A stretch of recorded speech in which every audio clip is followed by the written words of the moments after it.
A ver, a simple vista esto podría parecer solo otra transacción minera en la Patagonia, ¿no?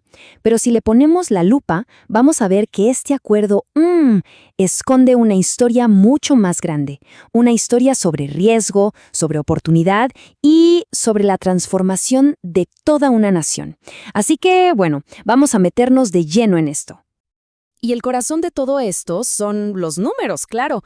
Estamos hablando de $8 millones por más de 19 millones de onzas de plata. La escala es, la verdad, impresionante. Y ese precio, justamente ese precio, nos deja picando la pregunta central de todo este análisis.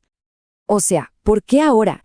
¿Qué tiene este momento en particular para que alguien haga una apuesta de este calibre? Pensemos en un país con una historia económica tan pero tan compleja, ¿por qué alguien pondría millones en un proyecto de plata argentino justo ahora? Bueno, para entenderlo tenemos que irnos para el sur.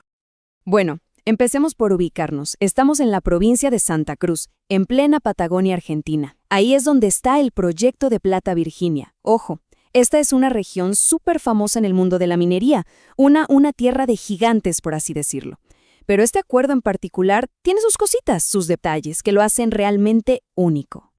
Ok, los datos concretos son estos. En junio de 2025, la empresa canadiense Mirasol Resources le vende el proyecto a una compañía australiana, Ampere Metals. El precio, $8 millones, más una regalía a futuro.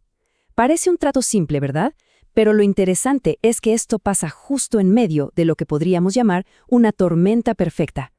Y es acá, justamente acá, donde la historia se pone de verdad interesante. Porque este trato no ocurre así porque sí, en el vacío. Hay dos factores clave que se juntan para crear esa tormenta perfecta, una oportunidad única para la minería. Y el primero, el más básico de todos, está literalmente bajo nuestros pies. A ver, antes de hablar de economía o de política, lo primero es lo primero. La base del valor de cualquier proyecto minero está en la roca, en lo que hay en el suelo.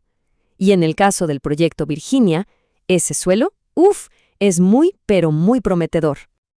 Y el número clave que hay que tener en la cabeza es este, 357 gramos de plata por tonelada.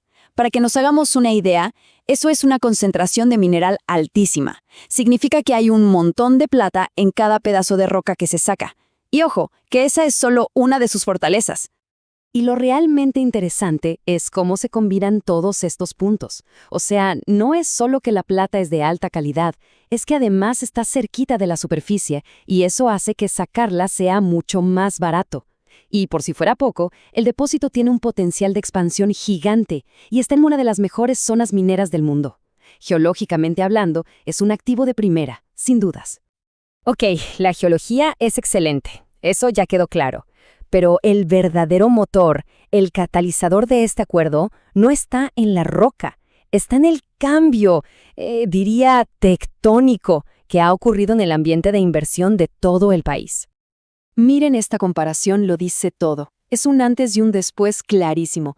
Históricamente, invertir en Argentina era lidiar con un riesgo país por las nubes, controles de cambio, impuestos altísimos y reglas que cambiaban todo el tiempo. Pero para 2025 el panorama es el opuesto. El riesgo bajó en picada, el tipo de cambio es uno solo, y las políticas buscan atraer la inversión. Y ojo, que esto no es solo una sensación o una opinión. Este gráfico del riesgo país lo muestra clarito. Miren cómo se desplomó el índice, de picos de más de 2.500 puntos a unos 722. Para un inversor, esto es música para sus oídos. Significa que poner plata en el país es mucho, pero mucho más seguro y al final del día más barato.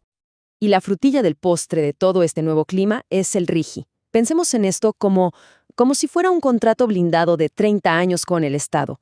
Les garantiza a los grandes proyectos que las reglas de juego fiscales, aduaneras y cambiarias no se van a mover. Es básicamente una póliza de seguro contra el riesgo político. Importantísimo. Entonces, hasta ahora todo suena perfecto, ¿no? Una geología increíble, un clima de inversión que no podría ser mejor, parece la fórmula para el éxito garantizado. Pero siempre hay un pero. ¿Qué podría salir mal? Bueno, acá es donde la historia da un giro y empezamos a hablar de las grandes preguntas que todavía no tienen respuesta. A ver, con todo su potencial, el proyecto Virginia todavía está en pañales, en etapa de exploración. Como se ve acá, todavía no tiene un estudio económico formal, y eso es clave. Significa que, a ciencia cierta, no se sabe cuánto va a costar construir la mina, ni cuánto va a producir, ni siquiera si va a ser rentable. Son piezas cruciales del rompecabezas que todavía no están sobre la mesa. Pero la pregunta más grande de todas, el verdadero elefante en la habitación, no tiene que ver ni con la roca ni con la economía del país. Tiene que ver con la empresa que acaba de comprar el proyecto. Y acá es donde se concentra toda la atención de esta historia. Y esta tabla lo deja clarísimo. Son las dos caras de la moneda. Por un lado, Mirasol, el que vende, una empresa pública, con años en el rubro, un historial que se puede consultar. Y por el otro lado, Amper Metals, el que compra, una empresa privada recién creada en julio de 2025, sin ningún historial público. O sea, el proyecto pasa de manos conocidas a un completo misterio. Esta cita del informe original lo resume perfectamente. El perfil de riesgo del proyecto cambió totalmente. Ya no se trata tanto del riesgo geológico o del riesgo país. Ahora, el riesgo principal es uno, la ejecución. La gran pregunta es, ¿va a poder esta empresa nueva y desconocida conseguir la plata y la capacidad para llevar esto adelante? Así que llegamos al momento de juntar todas las piezas. Ya vimos la riqueza que hay bajo tierra, el cambio radical que vivió el país. Vimos las oportunidades, que son enormes, pero también las preguntas, que no son pocas. Es hora de entender de qué se trata realmente esta apuesta. Este resumen nos da una foto completa. Por el lado positivo, las fortalezas como la calidad de la plata y las oportunidades como el RIGI son gigantes, pero del otro lado de la balanza tenemos debilidades importantes, como que falta un estudio económico, y la amenaza principal, que el nuevo dueño, Amper Metals, simplemente no pueda llevar a cabo el proyecto. Y con esto llegamos a la conclusión central. El éxito o el fracaso del proyecto Virginia ya no depende tanto de la geología, ni siquiera del nuevo clima de negocios en Argentina. Ahora, todo se reduce a una cosa: la ejecución, la capacidad del nuevo equipo para hacer que las cosas pasen. La pelota, como se dice, está de su lado. Y todo esto nos deja con una última pregunta, que va más allá de este proyecto en particular. Ahora que el riesgo país empieza a bajar en lugares como Argentina, ¿será que estamos viendo un cambio de paradigma? Quizás el principal riesgo en la minería ya no es encontrar el recurso bajo tierra, sino encontrar a la gente correcta para sentarse en la sala de juntas. Una idea, para seguir pensando.